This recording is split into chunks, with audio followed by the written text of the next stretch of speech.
జగన్ సర్కార్ తీసుకువచ్చిన land title చట్టంతో లాభం ఎవరికి? ఈ ప్రశ్నకు తడుముకోకుండా సమాధానం చెప్పేది ఎవరు? రైతుల్లో అలజడి ఉంది. ఆ చట్టం మా మేలు కోసమే అని చెప్పేందుకు వారు సాహసించడం లేదు. ఇక ఈ చట్టాన్ని అడ్డం పెట్టుకుని లబ్ధి పొందేది ఎవరు? భూముల దురాక్రమణదారులు, కబ్జాకోర్లు, లిటిగేషన్లు పుట్టించి భూ యజమానులను వేధించుకు తినేవారు, ఇంకా లంచాలకు రుచిమరిగి అడ్డగోలు పనులు చేసేవారికే ఈ చట్టం ప్రత్యక్షంగా లాభం చేకూర్చనుంది.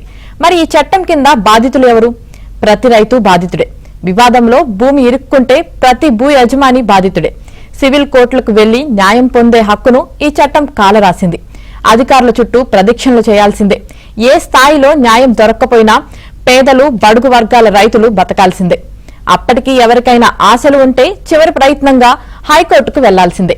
ఇది జగన్ సర్కార్ తీసుకువచ్చిన టైటిల్ చట్టం ప్రసాదించే ఊహించని కష్టం. రాష్ట్రంలో రైతులకు శాశ్వత భూ హక్కు కల్పించే పేరిట జగన్ సర్కార్ ల్యాండ్ టైటిల్ చట్టం తీసుకొచ్చింది. ఈ చట్టం గత ఏడాది అక్టోబర్ 31నే అమల్లోకి వచ్చింది. చట్టం అమల్లో భాగంగా డిసెంబర్లో ల్యాండ్ అథారిటీని కూడా ఏర్పాటు చేశారు. అయితే అప్పటికే రైతులు, ప్రజా సంఘాలు, న్యాయవాదులు ఆందోళన చేయడంతో ప్రభుత్వం తోకముడిచింది. ఇప్పుడు మళ్లీ అమలు చేయడానికి యత్నిస్తుంది.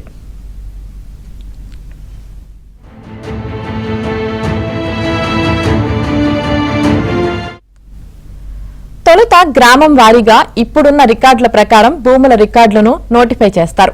ఇక అందులో ఏదైనా భూమిపై ఎవరైనా వివాదం రాచేయొచ్చు. అంటే ఆ భూమి తమదనో లేక తమ వారసులదనో దొంగ డాక్యుమెంట్లు సృష్టించి టైటిల్ రిజిస్ట్రేషన్ అధికారి ముందు ఫిర్యాదు చేస్తే చాలు. అవి వాస్తవమైనవా కాదా అని విచారించరు. నేరుగా సంబంధిత భూమిని వివాద రిజిస్టర్లో నమోదు చేస్తారు. ఇక ఆ భూమి తనదే అని ఆ రైతు నిరూపించుకోవాల్సిందే. ఆ రైతు గోడు టైటిల్ రిజిస్ట్రేషన్ అధికారి వినరు. ఆ వివాదాన్ని ల్యాండ్ టైటిల్ అపిలేట్ అధికారి పరిష్కరించాలి. ఆ పోస్టులో రిటైర్డ్ ఐఏఎస్ ను ప్రభుత్వం నియమిస్తుంది. తమకు అస్మద్దీలైన వారినే ప్రభుత్వం ఏరుకోరి ఆ పోస్టుకు పంపిస్తుంది. కాబట్టి వారు ప్రభుత్వ ఒత్తిళ్లకు తగ్గట్టుగా నిర్ణయాలు తీసుకుంటారు. ఇక రైతుల మాట వారెక్కడా వింటారు?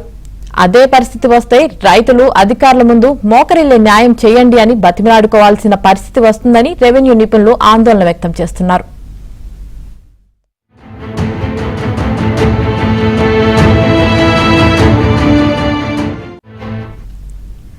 వివాద రిజిస్టర్ అనేది రైతులకు నష్టం కలిగించేదే అని రెవెన్యూ నిపుణుడు ఎన్ గోపాలరావు స్పష్టం చేశారు. తన భూమిపై ఎవరైనా అన్యాయంగా వివాదం రాజేస్తే రైతు సివిల్ కోర్టులకు వెళ్లకుండా నిరోధించారని, ఇది ప్రాథమిక హక్కులకు, సహజ న్యాయ సూత్రాలను అడ్డుకోవడమేనని చెప్పారు. రెవెన్యూ శాఖ నివేదిక ప్రకారం రాష్ట్రంలో 1.35 కోట్ల సర్వే నెంబర్లో 3.40 కోట్ల ఎకరాల భూమి ఉంది. ఇందులో 30 సెంట్ల నుంచి ఎకరం భూమి ఉన్న రైతులు 42 లక్షల మంది ఉన్నారు. 2 ఎకరాల భూమి ఉన్న రైతులు 26 లక్షల మంది ఉన్నారు. సగటున 3 ఎకరాలు ఉన్నవారు 21 లక్షల మంది ఉన్నారు. వీరంతా పేద, బడుగు వర్గాల వారే. ఇప్పటికే గ్రామీణ ప్రాంతాల్లో రాజకీయ కక్షలు, విభేదాలు బలంగా నాటుకుపోయాయి. ఏ చిన్న వివాదం దొరికినా పెత్తందారులు పేదలపై ప్రతాపం చూపిస్తున్నారు. రాజకీయంగా దారికి రాని వారిని, తమ చెప్పు చేతల్లో అణిగిమణిగి ఉండని వారిని భూములను వివిధ కారణాలతో 22A విషేదిత భూముల జాబితాలో చేర్పించారు. ఇక కొందరు భూములను రెవెన్యూ రికార్డుల్లో పంట కాలువ, పోరంబోకు, చెరువు సింకలంగా భూమి స్వభావాన్ని మార్పించారు. ఆ వివాదాల నుంచి బయటపడటానికే రైతులు రెవెన్యూ కార్యాలయాల చుట్టూ తిరిగి పనులు కాక అలసిపోయారు. ఇక ఆ టైటిల్ చట్టంలోని వివాద రిజిస్టర్ గ్రామ పెత్తందారులు, భూస్వాములకు, మరీ ముఖ్యంగా అధికార పార్టీ నేతలకు పెద్ద అస్త్రంగా మారే ప్రమాదం ఉంది.